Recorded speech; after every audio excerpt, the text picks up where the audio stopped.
हाँ हेलो। हाँ। अब हाँ, हम लोग लॉसेस की बात कर रहे थे। लॉसेस क्या होता है, जैसे अगर हम कोई सिस्टम, जैसे देखिए आप आईसी इंजन यूज करते हैं, थर्मल पावर प्लांट यूज करते हैं, तो हम लोग क्या करते हैं, कोल कंबशन कराते हैं। ठीक है, तो इनपुट एनर्जी तो वो हो गया, आउटपुट एनर्जी क्या होता है, जो हम लोग टरबाइन से आउटपुट लेते हैं वो होता है। ठीक है, और रिमेनिंग जो गया आउटपुट जितना मिला, इनपुट हमने दिया, और दोनों को अगर माइनस कर दे तो वो हमारा क्या होता है, लॉसेज होता है। ये तो होता है लॉसेज, कि आपने इनपुट इतना दिया, उसके रेस्पेक्ट में इतना आउटपुट मिला, रिमेनिंग जो बच गया, आउटपुट अगर कम है, इनपुट आपने ज्यादा दिया, तो जो फैक्टर उसमें रिमेनिंग रह गया वो क्या हमारा लॉसेज है। मेंटेनेंस वगैरह ये लॉसेज में नहीं आता, आप इसको लॉसेज नहीं कंसीडर कर सकते। ठीक है, तो अब यहाँ पे क्या है, जो आप इनपुट दे रहे हैं फ्री अवेलेबल है, इसमें कुछ आपको पे थोड़े ना करना है, आपको कुछ पैसे नहीं देना है, नथिंग, कुछ भी नहीं पे करना है आपको, फ्री ऑफ कॉस्ट आपका जो आपने एक बार डिजाइन कर लिया, और वो सिस्टम कंटिन्यूअसली चल रहा है, अगर आपने प्रॉपर्ली मेंटेन कर रखा है तो मेंटेन अगर आपने कर रखा है, मैंने एक वर्ड यूज किया है उसमें पहले ही कि मेंटेन होना चाहिए। जो वाटर वगैरह आप यूज कर रहे हैं वो प्रॉपर्ली ट्रीटेड होना, ट्रीटमेंट करके तब आपको सप्लाई करेंगे, हीट एक्सचेंजर यूज करेंगे, तो उसकी लाइफ जो है आपको दिखाया 45 ईयर्स, उसकी लाइफ दिखाया 20 to 25 ईयर्स। ठीक है, तो और उसमें लॉस फैक्टर मुझे नहीं लगता कि अब और कुछ ऐसा कोई लॉस फैक्टर है जिसमें कि आप ना कोई इन्वायरमेंट पर इम्पेक्ट है, कोई पोल्यूशन वगैरह नहीं जनरेट कर रहा है जो उस लॉस को आप उसको आप कंसीडर करेंगे, तो ऐसा कोई मेजर इशू उसके साथ नहीं है। सोलर फोटोवोल्टेक में भी देखा जाए तो ऐसा कुछ नहीं है, आपने एक बार पैनल बना लिया, और जो अब ये थोड़ी सी टेक्नोलॉजी आई है कि ई वेस्ट पे थोड़ा सा बात चलने लगे हैं, लेकिन इतना ज्यादा वो इशू नहीं है कि ई वेस्ट ऐसा है जो हजार्डस हो या हमारे लिए बहुत ज्यादा डेंजरस हो, उस तरह की चीजें नहीं है। अगर इसका देखें तो इंस्टॉलेशन पीरियड अगर बात करें, सोलर फोटोवोल्टेक को इंस्टॉल करने में अगर 1 गीगावाट का पैनल आप बना रहे हैं, जैसे 1 मेगावाट का बना रहे हैं, तो अप्रोक्सीमेटली 1 ईयर का ये टाइमिंग दिखा रखा है। ठीक है, और इसमें क्या है, इसमें ज्यादा टाइम कंज्यूम, क्योंकि सबसे ज्यादा जो टाइम होता है कंज्यूम होता है तो डिजाइन द सीएसपी, जो कंसंट्रेटेड सोलर पावर जो टेक्नोलॉजी है, जो आपको मैंने बताया उस दिन, पैराबोलिक बताया, और उसके बाद डिस्क बताया। ठीक है, और वो आपका आईएफआर जो लेंस वाला था, जो रिफ्लेक्टर था, तो इसको डिजाइन करने में और इंस्टॉल करने में कॉस्टली, इसमें कॉस्टली भी होता है और टाइम भी कंज्यूमिंग होता है। इसमें टाइम कंज्यूम नहीं होता है, क्योंकि इसमें करना क्या है, सिंपली पैनल को लगाना है, पैनल लगाना है, कनेक्शन करना है, आपको करंट जनरेशन स्टार्ट हो जाएगा। लेकिन इसमें क्या है, इसमें आपको प्रॉपर्ली डिजाइन करके सिस्टम को सेटअप करना है। सेटअप करने वक्त भी जो आपका जो इंजीनियर होगा, जो टेक्नीशियन होगा, उसको नॉलेज होनी चाहिए कि हम कैसे सिस्टम को इरेक्ट करें, कमीशन करें, ताकि टोटल जो रिफ्लेक्शन पॉइंट है जो फोकस पे कंसंट्रेट हो। तो इसमें टाइम कंज्यूमिंग होता है। वर्ल्ड वाइड इलेक्ट्रिसिटी प्रोडक्शन अगर देखें तो सोलर फोटोवोल्टेक जो है 227 गीगावाट्स 2015 की 14 की बात है, और ये जो है कंसंट्रेटेड सोलर पावर वो कितना है, 4.8 गीगावाट। इसकी अभी टेक्नोलॉजी ऐसी है कि इसको अडॉप्ट करना मुश्किल है। लेकिन इसको क्या है, इसमें सिंपल कोई भी, हम आप कोई भी जो नहीं भी, जिसको ज्यादा नॉलेज है, वो सोलर फोटोवोल्टिक सिस्टम यूज कर सकता है।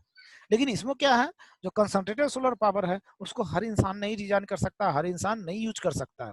उसको बनाने के लिए आपको एक्सपीरियंस टेक्नीशियन चाहिए, स्किल लेबर चाहिए। ठीक है, तब जाके ये टेक्नोलॉजी होगा। इसीलिए आप देख लीजिए, इसकी जो प्रोडक्शन है, ये जो अभी तक जो इंस्टॉल हुआ है ग्लोबली और वर्ल्ड वाइड, उसकी कैपेसिटी 4.8 बहुत कम है, इसका क्या बहुत ज्यादा है।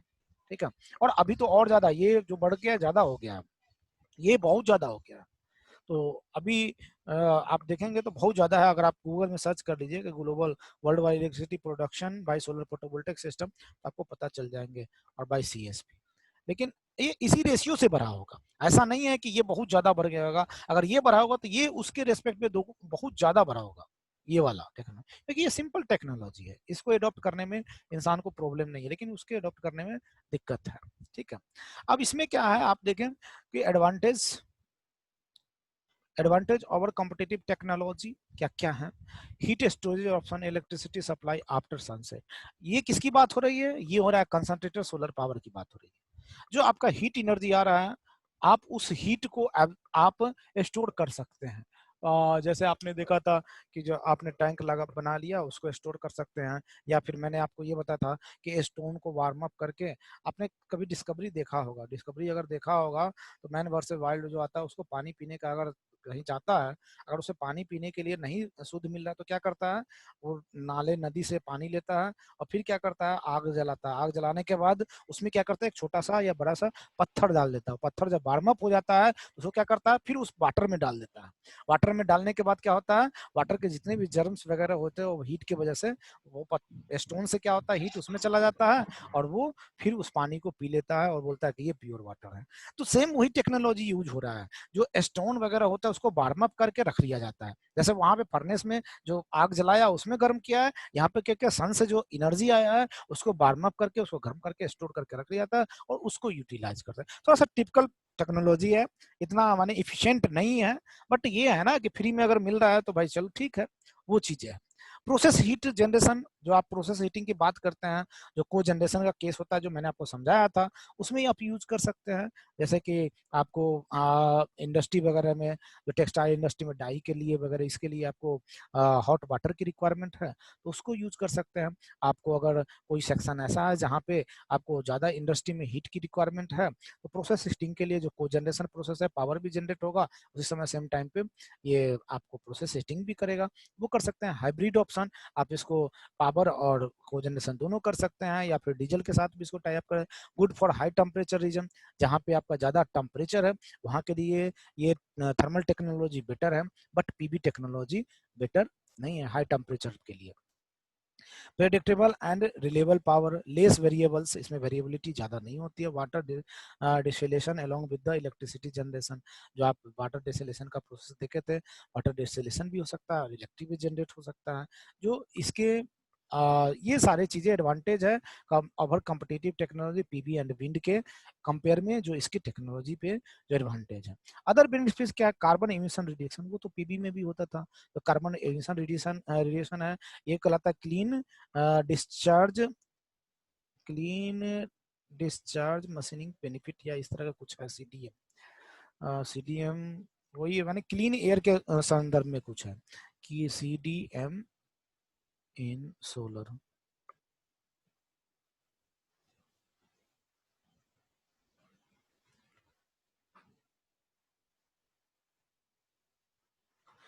ये है आपका क्लीन डेवलपमेंट मैकेनिज्म, वही है आपका carbon emission reduction. Carbon emission reduction कर रहा है मतलब क्लीन, ये आपका ये क्लीन डेवलपमेंट मैकेनिज्म है, इसी को बोलते हैं बेनिफिट। कि आपको कार्बन जो फुटप्रिंट हो रहा है उसको रिड्यूस करता है। आप थर्मल सोलर पावर यूज कर रहे हैं। Each square metre of CSP can avoid annual emission of 200 to 300 kilograms. ये कार्बन डाइऑक्साइड जो रिलीज हो रहा है, इतना किलोग्राम्स आप इसको, ईच स्क्वायर मीटर, एक स्क्वायर मीटर जो है आपका इतना रिड्यूस कर सकता है। तो जितने स्क्वायर मीटर में वो लगे होंगे उस हिसाब से देखिए तो बहुत ज्यादा ये रिडक्शन कर देगा। आपका कार्बन फुटप्रिंट जो रिलीज हो रहा है उसको रिड्यूस करेगा। सेम फोटोवोल्टिक सिस्टम के साथ भी आपको उस दिन कंपेयर करके मैंने बताया था कि दिस मच अगर मेगावाट रिलीज कर रहा है 1 मेगावाट के लिए, तो कितना आपको, कितना टन हमने नहीं निकल बताया था आपको, कितना कार्बन जो आपका कार्बन डाइऑक्साइड रिलीज हो रहा है उसको रिड्यूस कर देगा। मतलब 200 समथिंग व्हीकल्स जो 1 ईयर में जो जितना पोल्यूशन रिलीज करता है उतना है सो ये रिडक्शन कर देगा। 1 मेगावाट का तो सोलर फोटोवोल्टिक सिस्टम लगाएंगे। ये बेनिफिट है हमें रिन्यूएबल एनर्जी रिसोर्सेज को यूज करने का। नो फ्यूल और इट्स ट्रांसपोर्टेशन कॉस्ट रिक्वायर्ड, कोई भी ट्रांसपोर्टेशन कॉस्ट रिक्वायर्ड, क्योंकि ये ग्लोबली क्या है, ये तो हमें नेचुरली अवेलेबल है, एक जगह से दूसरी जगह ले जाने की जरूरत नहीं है। जबकि क्या होता है, डीजल पेट्रोल जब आता है तो एक जगह से क्या होता है दूसरी जगह जाता है। हम तो सऊदी अरबिया वगैरह कहाँ कहाँ से परचेज करते हैं, वहां से आता है एस्टीमेट, फिर वहां से कैरी फॉरवर्ड होता है आपका डिफरेंट डिफरेंट स्टेट में जाता है, फिर उस पे है सो नंबर्स ऑफ टैक्सेस वगैरह लग के तब हमें मिलता है। एनर्जी सिक्योरिटी, जो आपको इजिली जो ग्लोबली अवेलेबल है एनर्जी की, आपकी सिक्योरिटी मिल सकती है इसको। आप अगर ढंग से टेक्नोलॉजी यूज करें तो आपको जो एनर्जी जो कंजम्पशन है उसको फुलफिल कर सकता है, ठीक है। एंड एम्प्लॉयमेंट जनरेशन, ऑब्वियस सी बात है ये न्यू टेक्नोलॉजी है, इस पे ज्यादा लोगों की उतनी वो है नहीं, अभी टेक्नोलॉजी ज्यादा डेवलप हुआ नहीं है आपके कंट्री में, हो ही रहा है, डेवलपिंग मोड में है। तो क्या होगा, आप इसमें एम्प्लॉय जनरेशन ज्यादा है, एम्प्लॉयमेंट क्या है अभी ज्यादा आप देखेंगे। जो ओल्ड कंसेप्ट चल रहा है थर्मल पावर वगैरह का जो भी रिक्वायरमेंट निकलती है, और जो लोग सोलर वगैरह में काम कर रहे हैं उसके जो सैलरी वेजेज होते हैं, और जो पुराने जो आपका एलएनटी वगैरह में कंस्ट्रक्शन वर्क में काम कर रहे हैं या फिर पावर प्लांट में काम कर रहे हैं, उनकी जो सैलरी वेजेस कंपेयर करेंगे बहुत ज्यादा का डिफरेंस है। तो ये चीजें हैं इसमें कि आपके एम्प्लॉयमेंट भी है, और दूसरी बात क्योंकि अभी स्किल पर्सन इसमें है नहीं, इन लोगों को इतनी ज्यादा नॉलेज है नहीं, तो ये इसमें ज्यादा बेनिफिशियल है। इसके बारे में जिसको नॉलेज है, जॉब अपॉर्चुनिटी बेटर है, जॉब अपॉर्चुनिटी बेटर है, बिजनेस आइडिया बेटर है। अगर पास आपके पास पैसा है, बैकअप है, तो आप अपना बिजनेस डेवलप कर सकते हैं इसमें। ये चीजें हैं इसमें। Concentrated solar power is still is a nascent, वही बोला कि इनिशियल स्टेज में, nascent stage of the development in the world, there is over 4.8 gigawatt of install capacity as the world over 2060। 2016 तक कितना था, अभी बढ़ गया है, ठीक है, 10 गीगावाट के आसपास होगा, 10 या 15 गीगावाट। तो ये चीजें हैं, इसका ये न्यू टेक्नोलॉजी है, तो इस पे ज्यादा फोकस काम होना जरूरी है। अभी आपने देखा था इसकी एफिशिएंसी भी ज्यादा है, और ये टेक्नोलॉजी हमारे यहाँ बहुत बेटर होगा। अगर आप कंसंट्रेटेड सोलर पावर की बात करते हैं तो ये ज्यादा बेटर होगा, क्योंकि हमारे यहाँ क्या होता है, मार्च से लेके सितंबर अक्टूबर तक ऑब्वियसली वार्म अप होता है, गर्म गर्म सीजन, समर सीजन होता है। इस सीजन में सोलर फोटोवोल्टिक सिस्टम आपका उतना ज्यादा बेटर नहीं है, उतना अच्छा परफॉर्मेंस नहीं देगा जितना ये सिस्टम आपको परफॉर्म। लेकिन ये सिस्टम थोड़ा सा बल्कि है, और टाइम बहुत ज्यादा स्किल पर्सन रिक्वायर्ड है, इसीलिए इस पे ज्यादा ऐसो गवर्नमेंट फोकस नहीं कर रही है। हो चल रही है काम, लेकिन उतने ज्यादा फोकस नहीं हो जितने सोलर फोटोवोल्टिक पे काम हो रहा है। सोलर फोटोवोल्टिक इजी टेक्नोलॉजी, इसीलिए चलो इस पे ज्यादा ऐसो इन्वेस्टमेंट कर रही है गवर्नमेंट। इस पे उतना ज्यादा स्किल पर्सन मिलना मुश्किल है। मैंने बोला आपको उस दिन कि जो हम लोग सोलर डिस्क, जो वो डिस्क पैराबोलिक, जो पैराबोलिक डिस्क जो है, उसको डिजाइन करना, आपको अगर देखें इंडिया में बहुत रेयर रेयर लोग मिलते हैं जिसको प्रॉपर्ली डिजाइन करें। और जो डिजाइनर है वो एक बार डिजाइन कर देगा, पार्टिकुलर पॉइंट पे वो कंसंट्रेट होगा, लेकिन हम आप बनाएंगे तो वो कंसंट्रेशन पॉइंट नहीं अचीव हो पाता है, जिसकी वजह से क्या होता है, पूरा मटेरियल वेस्ट हो जाता है। उसके लिए स्किल रिक्वायर्ड है। ये है आपका कि इंडिया में कहाँ कहाँ पे ये आपका सोलर थर्मल पावर है जो अभी रनिंग है, और इसका अभी चल रहा है, और कुछ यानी कि प्रोग्रेस मोड में है। उसके वजह से ये देखिए, अभिजीत सोलर प्रोजेक्ट, ये राजस्थान में है, जैसलमेर में। इसकी जो टरबाइन है वो SST 700 है। टेक्नोलॉजी पैराबोलिक ट्रफ जो आपने देखा था, पैराबोलिक टाइप का लगा हुआ है, बीच में वो कंसंट्रेशन रॉड टाइप का लगा जिसमें वाटर फ्लो हो रहा है, वो है। टर्मिनोलॉजी BP, ये हीट ट्रांसफर फ्लूइड टाइप्स है, ठीक है। ये जो फ्लूइड यूज कर रहा है, उसका टर्बाइन कैपेसिटी कितनी है, नेट 50 मेगावाट है इसकी कैपेसिटी। थर्मल स्टोरेज नन, इसकी स्टोरेज नहीं है। जो भी होता है, जब सनलाइट आती है उसी समय ये आपका बिजली जनरेट करके ग्रिड को सप्लाई देता है। अंडर कंस्ट्रक्शन, ये 2013 में अंडर कंस्ट्रक्शन में था, अब ये बनके तैयार हो गया। कारपोरेट इस्पात एलॉय लिमिटेड, ये ऑनर कौन है, ये है CIA, कारपोरेट इस्पात एलॉय लिमिटेड, ये है आपका। दूसरा क्या है, ACME सोलर टावर, ये प्रोजेक्ट नेम है। ये कहाँ पे है, बीकानेर राजस्थान में है। पावर टावर, ठीक है, टेक्नोलॉजी है। पावर टावर जो आपने देखा था कि टावर बना हुआ है, नंबर्स ऑफ रिफ्लेक्टर है, और सभी जगह से एक टावर पे वो जो रिसीवर लगा वहां पे कंसंट्रेट हो रहा है, वो टेक्नोलॉजी लगा है। वाटर इसमें फ्लो हो रहा है, स्ट्रीम हो रहा है। ये कितना 2.5 मेगावाट का है, कितना है, मेगावाट है।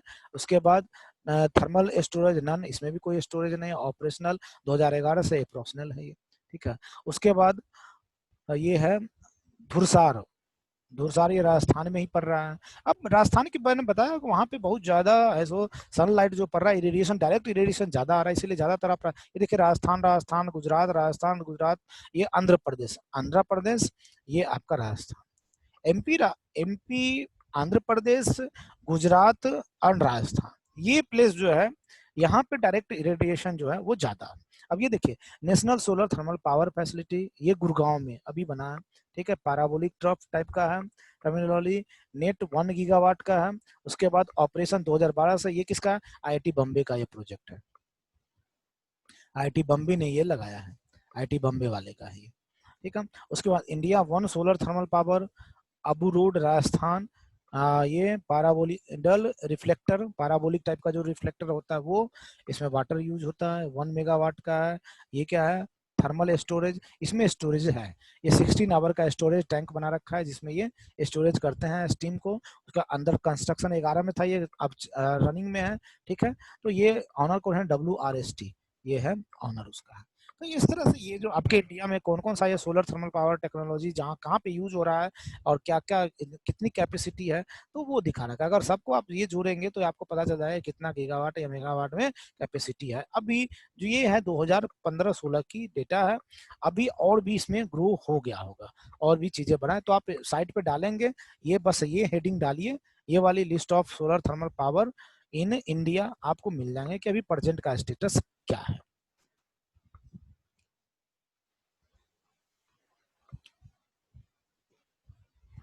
जो टेक्नोलॉजी अभी तक हम लोगों ने पढ़ा है ये पैराबोलिक ट्रफ टाइप का है। ये पैराबोलिक ट्रफ यही अभी आपने देखा था। ये ट्रफ है तो पहले भी आपने पढ़ रखा है, उसको आपको बेसिक कंसेप्ट बता ही रखा है कि ये ट्रफ लगा हुआ है, बीच में कंसंट्रेटर होता है, सारे रिफ्लेक्ट होकर कंसंट्रेटर पे जाएंगे। ये सभी क्या है, सीरीज में कनेक्टेड है। यहाँ ये फीड होता है, वहाँ पे एग्जिट हो जाता है। वो स्टीम जो जनरेट होता है इस पाइपलाइन के थ्रू जाता है टरबाइन में। टरबाइन में क्या होगा, एक्सपेंड होगा। एक्सपेंड होने के बाद आपको पावर, वो टरबाइन रोटेट होगा तो आपको जनरेशन के थ्रू, जनरेटर के थ्रू आपका करंट जनरेट होगा। तो ये दे रखा है लाइन फोक्सिंग, ये लाइन फोक्सिंग है। उसके बाद linear receiver tube, water consuming, parabolic mirror, heat storage feasibility, must commercialisation, good for hybrid option, require flat land, land flat चाहिए, उबड़ खाबड़ नहीं होना चाहिए, वो पहाड़ी इलाका जो है वो नहीं। Good receiver, receiver but low turbine efficiency, good receiver efficiency but low turbine efficiency. Receiver की एफिशिएंसी अच्छी होती है लेकिन टरबाइन की एफिशिएंसी इसमें जो एक्सपेंडिंग कैपेसिटी है वो उतना ज़्यादा ये सुपर हीटेड नहीं बना पाता है। आपने देखा होगा इसके टेम्परेचर 400 डिग्री सेंटीग्रेड के मैक्सिमम जा सकता है इसमें। दूसरा क्या है आपका सेंट्रल टावर। ये सेंट्रल टावर वाला भी आपने देखा था उस दिन जो मैंने दिखाया था। सेंट्रल टावर ये है आपका, ये देखिए डायग्राम बना हुआ है। ये नंबर्स ऑफ रिफ्लेक्टर लगे हुए हैं। ये टावर पे रिसीवर है, यहाँ पे आकर रिफ्लेक्टर। इसका टेम्परेचर यहाँ पे दिखाएगा 800 डिग्री सेंटीग्रेड इंडिया में, क्योंकि इरेडिएशन आपको बताया था मैंने 1500 से 2000 तक इसका टेम्परेचर जाता है। लेकिन ये इंडिया के दिखा रखा है 6 से 800, जितनी इरेडिएशन आता है उसके अनुसार ज़्यादा से ज़्यादा 800 डिग्री सेंटीग्रेड तक ये जाता है। पॉइंट फोक्सिंग होता है, फ्लैट कंसंट्रेटर मिरर, ठीक है। उसके बाद कमर्शियली प्रोवेन सेंट्रल रिसीवर, ये रिसीवर है। वाटर कंज्यूमिंग, वही है, वाटर जाता है यहाँ पे, वाटर बॉयल होके स्टीम बन के जनरेट होता है, टरबाइन में जाता है। हीट स्टोरेज कैपेबिलिटी, फिजिबली, और जो ये सब चीजें आपने पढ़ रखा है वही है, आपको दिखा रखा है। तो चौथा क्या है आपका डिस, ये है आपका डिस वाली जो सीढ़ी साई की बातें कर रहा था। ये डिस वाली सोलर डिस, ये आपका 700 से 800 डिग्री और जनरली 25 किलोवाट यूनिट कम से कम ये लगाया जाता है। स्टेरलिंग इंजन इस पे काम करता है। Use disc concentrator, efficiency 30%, dry cooling, no water required, heat storage and commercially under water. आप इसमें ऑयल यूज कर सकते हो, सिंथेटिक ऑयल की बात करा था मैंने, वो यूज कर सकते हैं, ठीक है। और तो ये है आपका डिस्क कलेक्टर। ये ड्यूअल एक्सिस होता है। ड्यूअल एक्सिस करने का मतलब, अब जरा सा बता दो सिंगल एक्सिस और ड्यूअल एक्सिस का मतलब क्या है, इसको भी समझ ही लो, नहीं तो फिर ये निकल जाएगा। अब ये देखो ड्यूअल एक्सिस करने का मतलब है कि ये जो डिस्क है वो ऐसे ये रोटेट करेगा, ऐसे भी रोटेट करेगा, ऐसे भी रोटेट करेगा। मतलब ये एक्सिस अगर देखा जाए तो इस एक्सिस के अलोंग भी रोटेशन करेगा यूं, ठीक है। और अगर ये एक्सिस से देखा जाए तो उसके अलोंग भी रोटेट करेगा ये। इसीलिए जब दो एक्सिस के अलोंग रोटेशन होगा तो ड्यूअल एक्सिस कहलाएगा। लेकिन इसी को अगर हम बात करें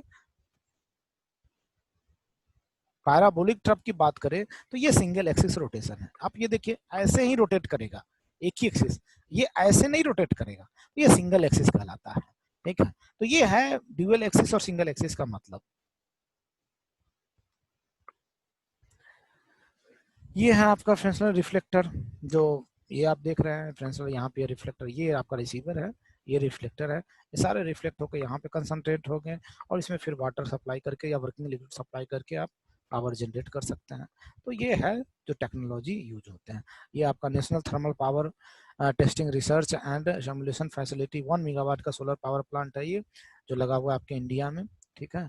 उसके बाद ये है कॉम्पैक्ट लीनियर फ्रेशनल रिफ्लेक्टर, ये भी आपके इंडिया। पैराबोलिक ट्रफ ये भी आपका इंडिया का ही है, ठीक है। ये सारे इंडिया के प्रोजेक्ट जो है ये सब आपका ऑलमोस्ट राजस्थान और ये गुजरात और ये आंध्र प्रदेश में ही लगे हुए हैं ये सब।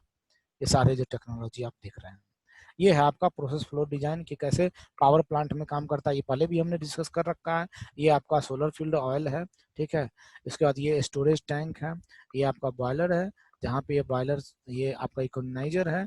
अब इसमें क्या होगा कि जो सोलर फील्ड ऑयल है ये कहाँ जाएगा, जो आपका कंसंट्रेटर है, कंसंट्रेटर पे जाके हीटअप होगा। हीटअप होने के बाद ये स्टोरेज टैंक में आ जाएगा। स्टोरेज टैंक से आने के बाद यहाँ पे ये देखिए, ये आपका जो हीट एक्सचेंजर लगा हुआ सुपर हीटर या ये बॉयलर जो है डायरेक्ट कांटेक्ट में नहीं है ऑयल वाटर के, ये यहाँ पे हीट एक्सचेंजर कॉइल लगा होगा। ये कॉइल क्या करेगा, इसमें हॉट ऑयल सप्लाई होगा और इसमें क्या होगा, ये वाटर आएगा। जैसे ही ये हॉट ऑयल के हीट एक्सचेंजर वाटर कांटेक्ट में आएगा, वाटर आपका बॉयल होके स्टीम जनरेट कर देगा और फिर यहाँ से ये कोल्ड है कि आपका इकोनोमाइजर के थ्रू फिर एक्सपेंशन वाल्व होते हैं, ये फिर आपका ये ऐसे सर्कुलेट करता है, ये कंटिन्यूस सर्कुलेट करता रहेगा। इधर से ये वाटर चलता रहेगा, ये वाटर ये यहाँ से ये देखिए पंप के थ्रू यहाँ आया इकोनोमाइजर। इकोनोमाइजर में इकोनोमाइजर क्या करता है, प्री हीट करता है, ठीक है। फिर बॉयलर में जाकर बॉयल हो जाएगा, स्टीम जनरेट हुआ। स्टीम जनरेट के बाद ये सुपर हीटर होता है जो 100% जब बॉइलिंग हो जाता है तो या ताकि इसमें क्या हो, 100% ये little bits of droplet of water नहीं होना चाहिए, 100% ये गैसियस फॉर्म में कन्वर्ट हो जाता है, तो ये सुपर हीट कर देता है। ये सुपर हीटेड स्टीम आपका टरबाइन में जाएगा। टरबाइन क्या करेगा, एक्सपेंड करेगा, जनरेटर से करंट जनरेट करेगा, फिर ये रिटर्न बैक होके वाटर कूलिंग के कूलिंग टावर ऊपर के थ्रू होके फिर आपका ऐसा ये पंप के थ्रू फिर ये सप्लाई कर दिया। जो हमारा ये आपका थर्मल पावर प्लांट है। सिर्फ वहां पे क्या करते थे हम लोग, ये बॉयलर में स्टीम जनरेट करने के लिए कोल यूज करते थे। यहाँ पे क्या है कि हम सनलाइट यूज करके उसको है सो स्टीम जनरेट करा, बस इतनी टेक्नोलॉजी की डिफरेंसेज है। इसमें ऑयल यूज होता है, इसमें क्या होता है, वाटर यूज होता है। वाटर को डायरेक्ट यूज इसलिए नहीं करते हैं क्योंकि वाटर जो है डैमेज कर देता है पाइपलाइन को, इसकी लाइफ कम कर देगा, तो इसीलिए ऐसा इसमें ऑयल यूज करते हैं। ये अगर सेक्शन में पाइप में कोई प्रॉब्लम होता है तो इसको तो कोई प्रॉब्लम नहीं है, ये तो रनिंग होना चाहिए ना, ये आप कभी भी क्लोज करके उसकी रिपेयरिंग कर सकते हैं। लेकिन ये अगर डैमेज हो जाएगा तो पूरा सिस्टम ये प्रॉब्लम करेगा, इसीलिए इसमें ऑयल यूज करते हैं। ऑयल रस्टिंग वगैरह नहीं कर पाता है। ये आपका है component for the concentrator solar power. अगर आप जिसमें से जो भी लगा रहे हैं, पावर ब्लॉक, कूलिंग टावर, तो ये सारे component, raw material, steel, aluminium, composite, rubber, water, ये जो उसको सेट करने में सब component, blading, structure, electronics, rotor, stator, tower, उसका component, heat exchanger, steam generator, steam network, turbine, जो है ये एक्सेट्रा, ये सब आप ऐसे कंपोनेंट जो रिक्वायर्ड होते हैं उसके बारे में है। उसके बाद ये है आपका सेंट्रलाइज कॉस्ट ब्रेकअप कि पैराबोलिक ट्रफ प्लांट है of the thermal storage with the wet cooling. तो अगर इसमें देखा जाए तो साइट इंप्रूवमेंट में 3% कॉस्ट रिक्वायर्ड होता है। Solar field include mirror support structure, 45% जो मिरर वगैरह हम लोग लगाते हैं उसके लिए। उसके बाद STF सिस्टम अगर है तो ये हाई टेम्परेचर फ्लो सिस्टम है तो ये 10%। थर्मल एनर्जी स्टोरेज, अगर आप स्टोरेज बनाना चाहते हैं तो 20% उस पर इन्वेस्टमेंट होता है। पावर ब्लॉक टरबाइन अल्टरनेटर के लिए 12%।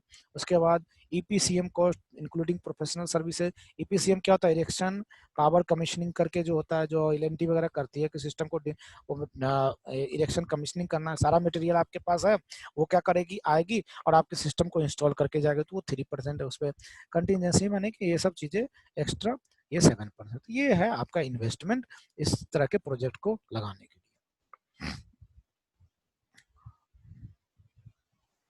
ये आपको दिखा रखा है, ये तो पहले भी बताया हम कि ये आपका जो इंडिया पे एवरेज जो है इतना किलोवाट पर स्क्वायर मीटर पर डे में सनलाइट इरेडिएशन फॉलिंग आउट होता है। कैपिटल कॉस्ट अगर देखा जाए तो अभी आपने देखा था 12 करोड़ 1 मेगावाट के लिए 12 करोड़ के आसपास आता है।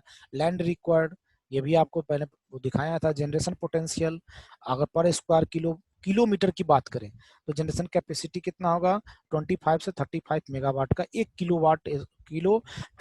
किलोमीटर स्क्वायर का अगर आप एरिया लेंगे तो उसमें 25 से 35 मेगावाट पावर जनरेट होगा। 1 स्क्वायर मीटर कहने का मतलब कि 1 किलोमीटर लंबा और 1 किलोमीटर चौड़ा का अगर एरिया है तो उसमें 25 से 35 मेगावाट का ये कैपेसिटी जनरेटिंग CSP आपका इंस्टॉल हो सकता है। Unit generation 1.81 million unit per year, इतना मिलियन आपका एक साल में जनरेट करेगा। Increase with the heat storage, अगर आपके पास हीट स्टोरेज कैपेसिटी तो ये कैपेसिटी इंक्रीज भी कर सकता है। Capacity factor 20 to 25% can be increase to 40%, यही आपका एफिशिएंसी जो बता रहा था, इसको आप इंक्रीज कर सकते हैं अप टू द 40%। कैसे इंक्रीज कर सकते हैं, बाय द मॉडिफिकेशन, ठीक है, by the changing certain technology. ये इस पे रिसर्च आप R&D करके आप यहाँ तक जा सकते हैं।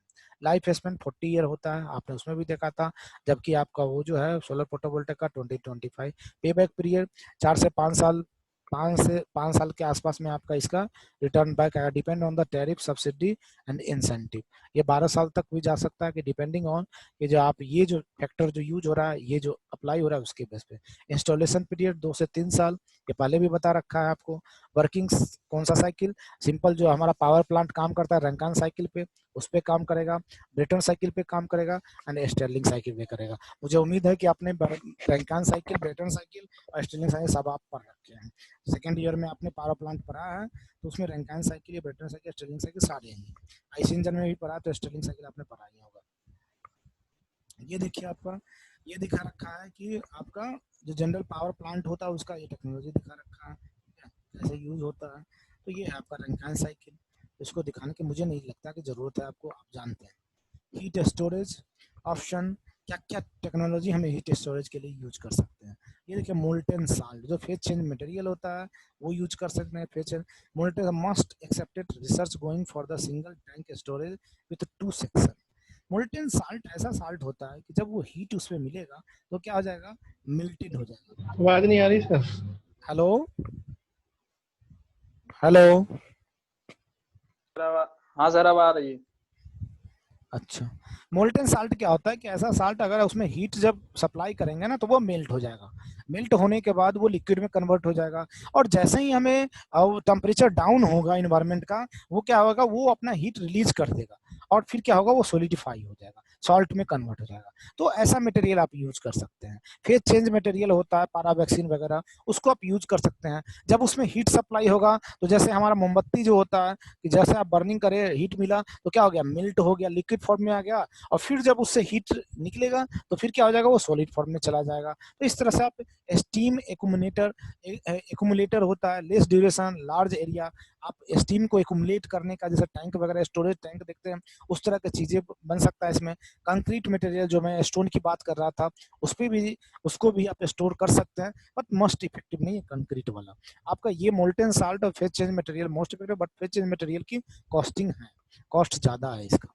तो उसके बाद ये receiver heat losses, linear receiver, central tower receiver. जो रिसीवर हीट लॉसेज की बात हो रहा है कि जो रिसीवर आप डिजाइन करेंगे उसमें लॉसेज हो सकता है, तो उसकी बात कर रहा है। लिनियर रिसीवर है जो पैराबोलिक वाला जो आपने देखा, ये जो इस तरह का कर्व टाइप का बना था वो लिनियर रिसीवर था, और सेंट्रल पावर रिसीवर जो डिस्क वाला जो बना था वो सेंट्रल पावर रिसीवर था। तो उसमें लॉसेज जो होते हैं उसके बारे में ये बोल रहा है। Working fluid for the high temperature circulation, working high temperature के लिए तो सिंथेटिक ऑयल ही यूज होता है। ये देखिए सिंथेटिक एरोमेटिक फ्लूइड्स, इसी को सिंथेटिक ऑयल बोलते हैं। Currently use organic benzene based 400, जो आप लोग उस दिन पूछ रहे थे कौन सा ऑयल, यही है organic benzene based oil use करते हैं हाई टेम्परेचर के लिए। लो टेम्परेचर के लिए तो आप वाटर भी आप यूज कर सकते हैं, लेकिन वाटर डैमेज करता है। तो ये ऑयल यूज होता है जो आपका हाई टेम्परेचर के लिए होता है। मोल्टेन साल्ट डेवलपिंग 550 डिग्री से eliminates high energy for the storage in use for solar tower and working fluid for the high temperature. Working fluid के लिए जनरली सिंथेटिक ऑयल ही यूज होता है, एरोमेटिक फ्लूइड ही use होता है। ठीक है, molten salt आप यूज कर सकते हैं। मोल्टिंग साल्ट क्या होगा, सॉल्ट फॉर्म में रहेगा, जब वो हीट ऑब्जर्व करेगा तो वो मिल्ट हो जाएगा। तो ये सारी चीजें जो हैं जो आपको यूज होते हैं, जो चैलेंजेस हैं किसके साथ, कंसंट्रेटेड सोलर पावर टेक्नोलॉजी के साथ, ये सारे चैलेंजेस हैं। इसमें आप देखें स्टोरेज के लिए ये जो आप देख रहे हैं phase change material, molten salt, ये सब कॉस्टली आते हैं, इससे कॉस्ट ज़्यादा पड़ती है। अभी हमें मंगाना था अपने प्रोजेक्ट के लिए फेज चेंज मटेरियल, तो उसकी कॉस्ट ज़्यादा पड़ रही है, तो अभी हमने छोड़ दिया है। यानी केजी के हिसाब से देखें तो 300-400 पर केजी के हिसाब से आता है। और ये सिंथेटिक एरोमेटिक फ्लूइड है, ऑर्गेनिक बेंजीन, ये 400, इसकी भी कॉस्ट ज़्यादा होती है। जो आप लोग इसमें जो फ्लैट प्लेट कलेक्टर होता है उसका जो बेस कलर का ये ब्लैक कोटिंग करते हैं, जो सिल्वर नाइट्रेट करके होता है, उसकी भी कॉस्ट ज़्यादा होती है। तो थोड़ा सा ये कॉस्टली टेक्नोलॉजी है और स्किल पर्सन रिक्वायर्ड है, जो ये सब डिसएडवांटेज है इसकी। Water consumption, cooling tower, steam cycle, makeup and mirror cleaning. Water consumption होता है उसमें, कूलिंग टावर रिक्वायर्ड होता है, स्टीम साइकिल प्रॉपरली आप रेंकान साइकिल यूज करते हैं। मेकअप और मिरर क्लीनिंग, जो रिफ्लेक्टर है मिरर क्लीनिंग होनी चाहिए, जैसे उस पर भी अगर डस्ट पार्टिकल होगा तो क्लीनिंग प्रॉपर नहीं आएगा। वेट कूलिंग वेट कूलिंग में क्या है, कितना megawatt currently use water consumption. Dry cooling में 78 गैलन पर megawatt hour developing stage, costlier, low thermal efficiency. ये आपका डेवलपिंग स्टेज में कॉस्टलियर होता है, इसकी इफिशिएंसी लो होती है। हाइब्रिड कूलिंग 338 गैलन पर मेगावाट आवर डेवलपिंग स्टेज, ये भी डेवलपिंग स्टेज में है। Receiver material for the sustaining high temperature and pressure research going on developing high nickel alloy material. Costly है सभी में, आप देखें निकेल वगैरह ये एलॉय मटेरियल देखें तो कॉस्टली आता है आपको। हाई कैपिटल कॉस्ट, लो कैपेसिटी फैक्टर्स, तो ये सारे इसके डिसएडवांटेज हैं।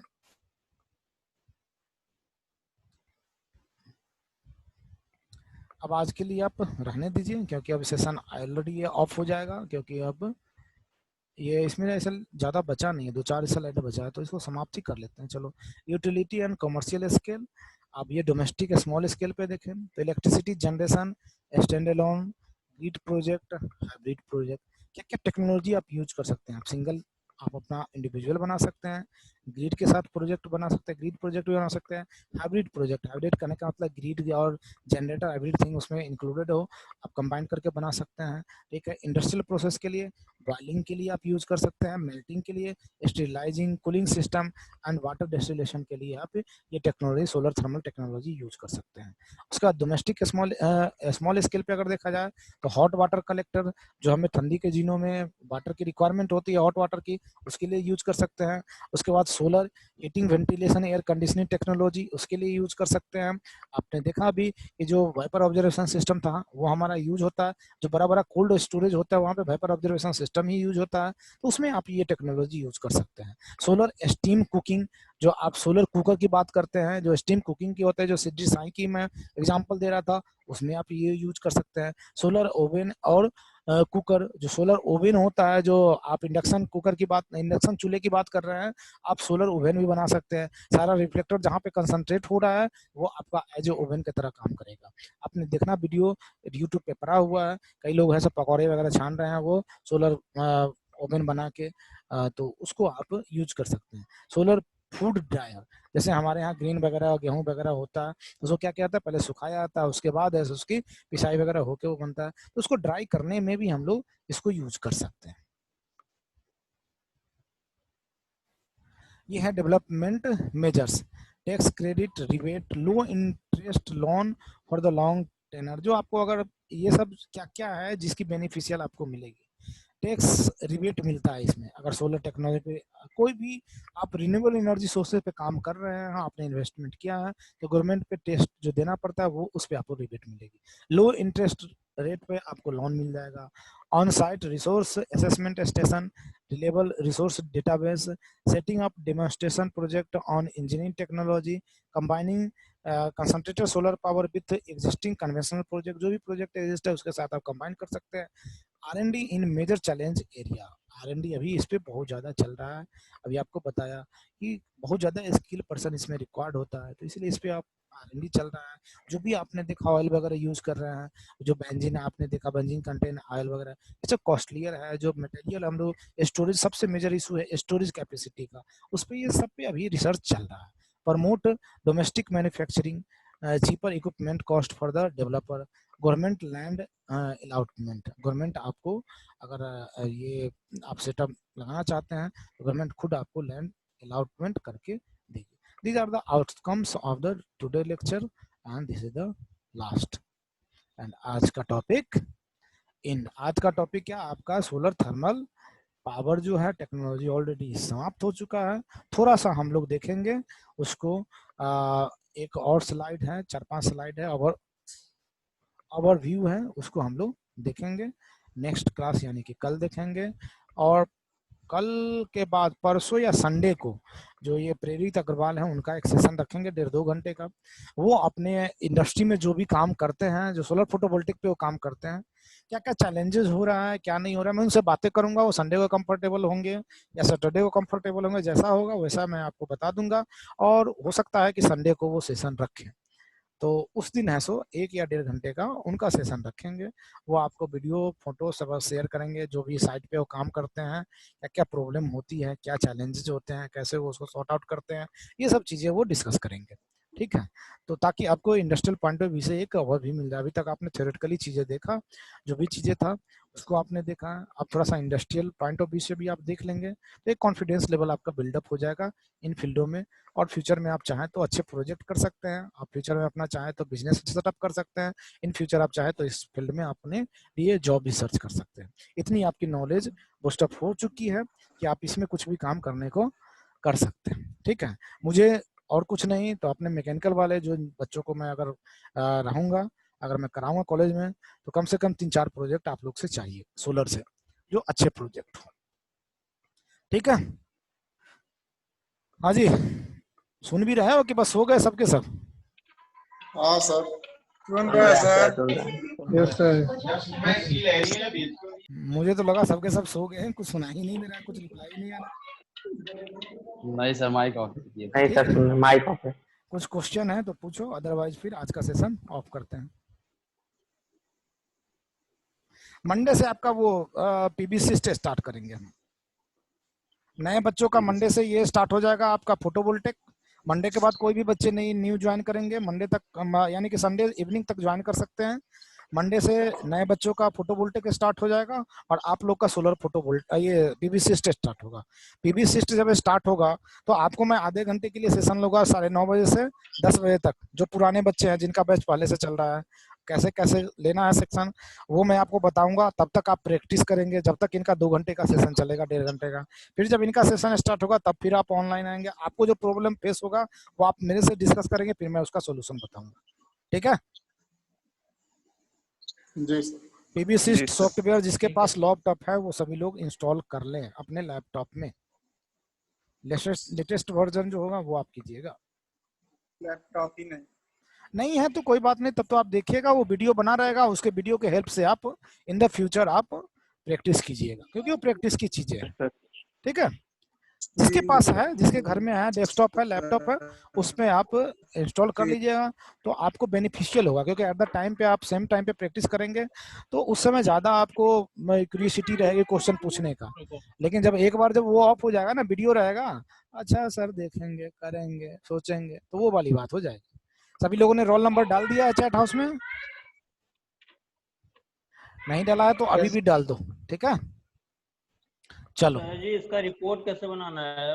एक एक पन्ने का मुश्किल हो रहा है। एक एक पन्ने का नहीं बनेगा बेटा, इसका रिपोर्ट बनेगा जैसे प्रोजेक्ट रिपोर्ट बनता है वैसे। उस दिन डिस्कस किया है मैंने, सबको ग्रुपिंग डिवाइड कर दिया ना। नहीं, आपने जो किया आप एक एक लेक्चर का बनाना होगा तो फिर नहीं नहीं नहीं उसमें नहीं कोई प्रॉब्लम हो रही ना, है। लेक्चर एक एक लेक्चर का मत बनाओ। उतना बनाओगे तो तुम्हें ये रामायण का पोथा बन जाएगा। रामायण हमें नहीं बनाना है, प्रिसाइज करके आप है सो 55-60 पेज का बना लीजिए रिपोर्ट और सभी लोग आपस में शेयर कर लीजिएगा। मैंने डिवाइड कर दिया है। अब इन द लास्ट मुझे टॉपिक वाइज डिवाइड करना पड़ेगा कि थर्मल वाला इतने लोग बना लेंगे और वो फोटोवोल्टिक वाले इतने लोग बना लेंगे। फिर बाद में सबको कंपाइल करके सबको वो रिपोर्ट डिस्ट्रीब्यूट हो जाएगा चेक करके। ठीक है, तो इस तरह से आप कीजिए। जो फर्स्ट शुरू के जो बच्चे हैं, हमारे पास 32 स्टूडेंट हैं आपके पुराने बैच में, पुराने ग्रुप में। तो 32 में से आप लोग जो हैं 10 स्टूडेंट, लास्ट 10 जो है ये थर्मल वाला रिपोर्ट तैयार करेंगे। लास्ट 10 जो आपका सीरीज में बना हुआ है, यानी कि 20 से लेके 32 तक जो बच्चे होंगे, 12 स्टूडेंट, वो बनाएंगे सोलर थर्मल पे रिपोर्ट। आपको कल पीपीटी मैंने शेयर किया, आज वाला भी पीपीटी शेयर कर दूंगा, वीडियो भी शेयर कर दिया है, उस पर रिपोर्ट आप बनाएंगे। जो बच्चे सीरियल नंबर 20 से लेके 32 तक है वो सोलर थर्मल पे बनाएंगे, और जो बच्चे सीरियल नंबर 1 से लेके 20 तक है वो फोटोवोल्टिक पे बनाएंगे। ठीक है, और उसके बाद जो कंबाइंड फोटो पीबीसिस्ट का जो हम कुछ बनाएंगे, कुछ जो डेटा निकालेंगे, उसका आप प्रिंट आउट लेके उसमें लगाएंगे, पीबीसिस्ट का भी सभी लोग। तो उसके लिए कोई इशू नहीं है, जो आप सीखेंगे उसका प्रिंट आउट आप एट द टाइम पे उसी समय आप सेव कर लेना, जब कॉलेज जाना उसको प्रिंट आउट निकाल के उसमें लगा देना, तो आपको प्रॉपर पैकेज हो जाएगा ट्रेनिंग का, रिपोर्ट का। ठीक है जी सर। तो जो बच्चे रोल सीरियल नंबर 20 से लेकर 32 तक है वो सोलर थर्मल एनर्जी माने कि CSP पर बनाएंगे, कंसंट्रेटेड सोलर पावर पे बनाएंगे रिपोर्ट। स्लाइड्स आपको चला गया है, जितना बता दिया है ठीक है, आप लिख सकते हैं तो टाइप करिए, नहीं तो नेट का हेल्प लीजिए। टॉपिक आप डालेंगे नेट पे मटेरियल मिल जाएगा, उसको